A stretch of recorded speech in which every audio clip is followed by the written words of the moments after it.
Hello again, Tropics fans, and welcome to the latest edition of Tropics Weekly as we get you set for all the soccer action coming up the home stretch of the UPSL 2020 season as the second place Florida Tropics get ready for arguably their toughest stretch of games here this season.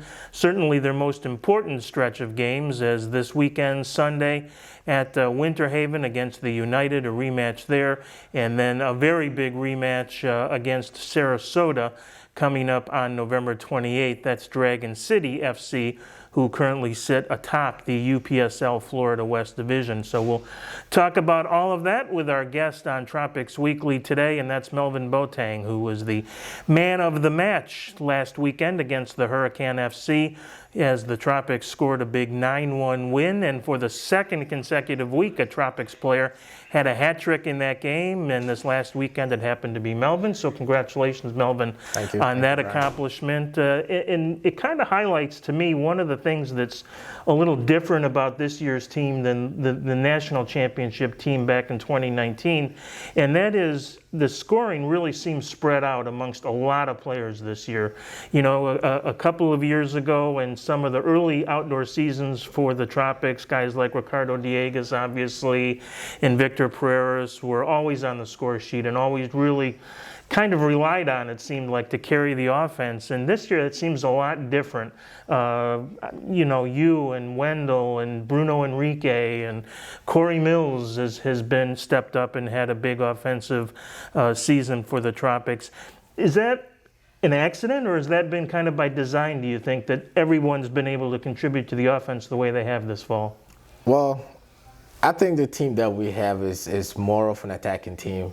We have a lot of attacking players who are capable of scoring goals and stuff. It's not really surprising to me that everyone is just scoring and stuff, because that's the qualities they have. You know, that's the qualities most of the players that we have on the team are. Everybody is eager to score. We're hungry to score. And also, whenever we get that opportunity, we take it. We take that opportunity, we take it. We have it, we take it every time. So the hunger of everybody trying to score is the reason why we have a lot of players, you know, scoring a lot of goals on the team. So it's a mindset thing as much as anything. It is a mindset thing. Yeah. Last season, I think we had the same thing with, you know, players, a bunch of different players scoring. Mm-hmm.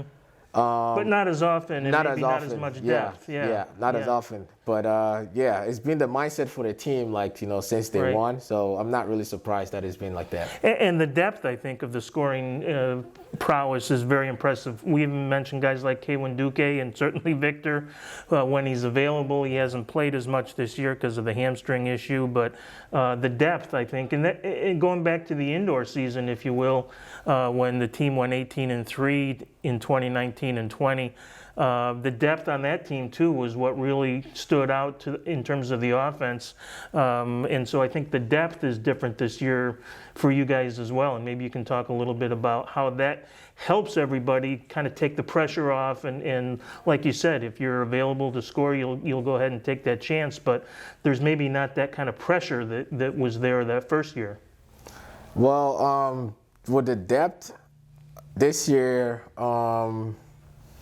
I think we do still have depth in the team, you know. And a lot of it, yeah. Yeah, we still have depth in the team, and the quality that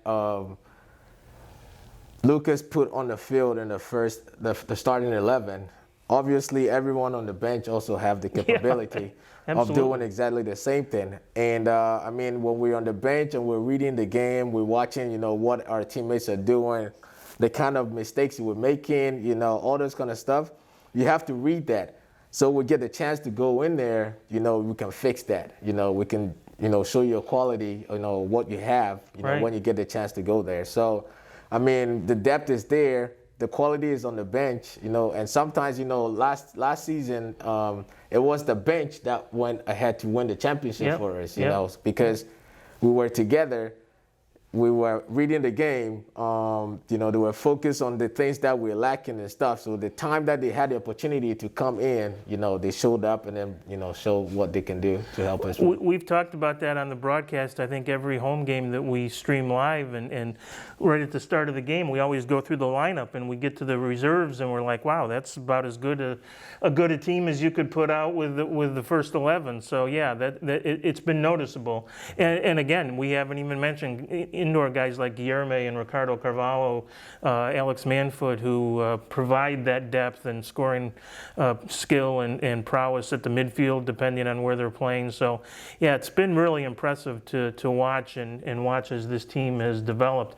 Now, this weekend, a reminder that the game against Winter Haven United will be Sunday afternoon.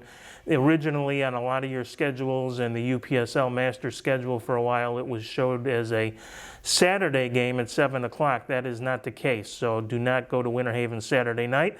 But please do come out Sunday afternoon, 4:30. That will be at the Lake Maud Recreation Complex, the beautiful new recreation facility in Winter Haven that opened just a couple of years ago. And that will be a 4:30 kickoff against the United, a team that you guys beat 4-1 in really a very entertaining game in the rain earlier at Lake Myrtle. And I know you know some of those players. Now, I don't know if they'll be suiting up on Sunday, but Pascal Mien, for example, played for Winter Haven against us this year. How is it for you? Do you prefer to play against guys like that you know, or would you rather play against complete strangers that you don't know at all? I mean, you always got to be ready. It's fun playing with players that because obviously you have discussions before the game, and even during the game you guys have a talk and stuff, just like, hey, try to go easy on me. Hey, I'm gonna take you on. Expect this from. It's just fun. Right. Playing against players. When you're playing against players you don't know, it's the same mindset. You don't change your style of play.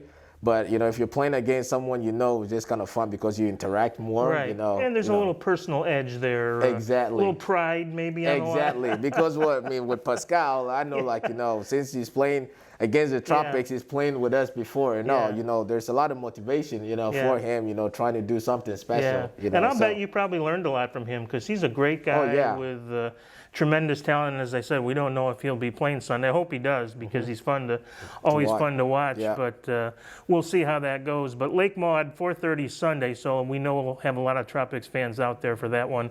And then the big one, you don't want to look too forward ahead because we know Winter Haven is a much improved side over what they have been in previous UPSL seasons, but you get another shot at Sarasota, Dragon City, a game where perhaps you weren't as aggressive in that game as Coach Teixeira may have wanted. You had lots of possession time, but not necessarily a lot of great scoring chances. So did you learn from that game? And seems like you did, because from that point forward, you talk about the offensive aggression, and it's been impressive. Yeah, that game we learned a whole lot because, it's been so long since we had lost in a team. And forever, you hadn't lost.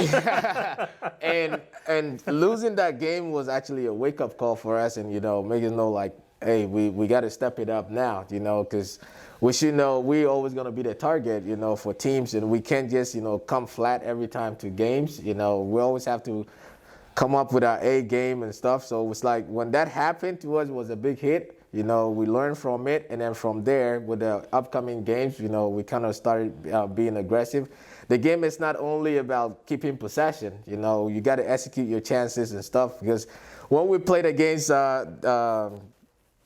was it the Conquistador or PSC, right? Yeah. Yeah. I think it was right. I think that was the next game, or maybe it was Winter Haven United. I think might have been the next, but one of those. No, the team that we lost to. Oh yeah, you lost to Sarasota. Yeah, the Dragon City. Yeah, Dragon City. Yes. We had more of the possession. But we were not just executing it all, but they took their chances. The chances that they had, they executed it. And sometimes you can have the possession, but when the opposite team have their chances and then execute, and then you're not able to execute, now you start getting frustrated. You start forcing stuff. You start forcing your balls and all that, So we got to be able to keep the possession, but we also have to be able to execute our chances and then play a lot of defense after that. So, well, the good news for the Tropics and their fans is first place is still very much in reach. The Tropics go into this weekend's action 4 points behind Sarasota, but they do have a game in hand on Dragon City. So obviously the formula is pretty easy to see. You go and beat Dragon City on the 28th, and you're probably just 1 point back, and then you win that game in hand, and you're back atop the UPSL Florida West standings as we head towards the playoffs later this year.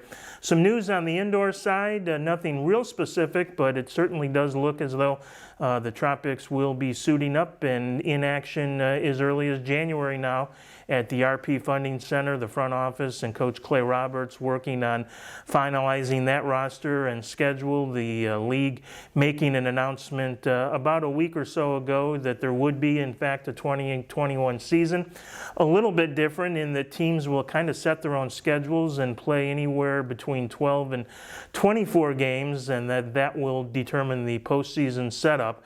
But you'll have to play at least a minimum of 12 games in order to qualify for the MASL postseason in 2021, and a maximum of 24. And we do expect that the Tropics will play very close to, if not a maximum number of those games this spring as the indoor season gets ramped back up. The 5th season of professional arena soccer at the RP Funding Center for the Florida Tropics. But we will certainly talk much more about that in the coming weeks. Right now we'll concentrate on making a strong finish to the UPSL season and find out how that all plays out with the playoffs as well. So don't forget, not Saturday, but Sunday, this coming Sunday, and that is November 22nd, 4:30 at Lake Maud Sports Complex on the road against Winter Haven United. There is a ticket charge for that, $5 a person, if you're planning on attending. And then the big rematch the following week in Sarasota on November 28th. So good luck to you, Melvin. We appreciate your efforts behind the camera all season. It's great to have you in front of the camera, and well-deserved after your big performance last weekend. Thanks, Ryan. So until next time, fans, have a great week, everybody.